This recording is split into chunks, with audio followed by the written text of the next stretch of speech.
Hello food addicts welcome back to our channel. నేను మీ శ్రావణి. మనకెంతో ఆరోగ్యాన్నిచ్చి మనం తినడానికి ఇష్టపడని కొర్రలతో ఈరోజు హెల్తీగా టేస్టీగా ఉండే ఒక దోశని ఎట్లా తయారు చేయాలో మీకోసం చూపించబోతున్నానండి. ఫస్ట్ మనం ఒక బౌల్లో ఒక కప్పు దాకా పెసలు తీసుకోవాలండి. ఇవి మునిగేంత వరకు కూడా వాటర్ పోసుకొని 3-4 సార్లు నీట్‌గా వాష్ చేసుకోవాలి. ఇప్పుడు ఇవి మునిగేంత వరకు వాటర్ పోసుకొని మనం ఒక 5, 6 గంటలు బాగా నాననివ్వాలండి. మనకి ఈ దోస బ్యాటర్ అనేది ఫర్మెంట్ చేయాల్సిన అవసరం లేదు. సో, మనం నైట్ నానబెట్టుకొని మార్నింగ్ చేసేసుకుంటే సరిపోతుంది. అలాగే ఇంకొక బౌల్‌లో హాఫ్ కప్ దాకా కొర్రలు తీసుకోవాలండి. అలాగే ఒక టీ స్పూన్ దాకా మెంతులు తీసుకోవాలి.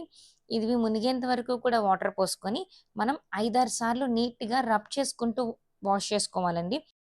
ఎందుకంటే ఈ కొర్రల పైన సాఫ్రనిన్ అనే కోటింగ్ ఉంటది. అది పోయేంత వరకు కూడా మనం వాష్ చేసుకోవాలి.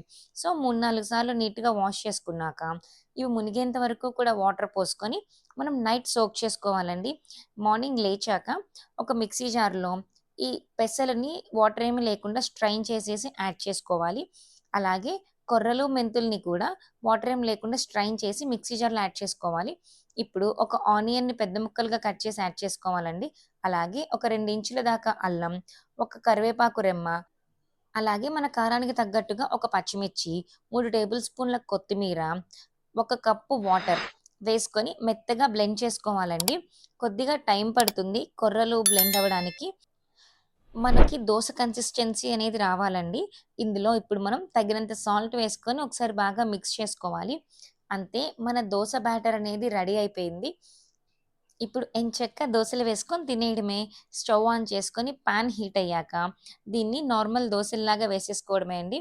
మనం బటర్‌తో కావాలంటే బటర్‌తో, ఘీతో కావాలంటే ఘీతో, ఆయిల్‌తో కావాలంటే ఆయిల్‌తో దేనితో అయినా సరే ఈ దోసని రోస్ట్ చేసుకోవచ్చు. నేనైతే గనక ఘీతో రోస్ట్ చేస్తున్నాను.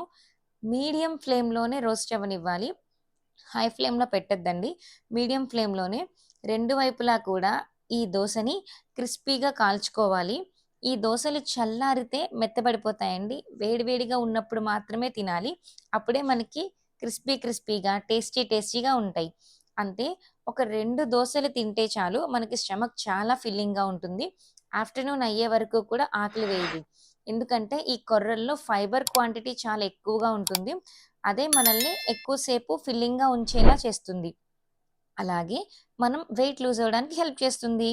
That's all for today. Thanks for watching. Do like, share and subscribe to our channel food addicts by Shravani.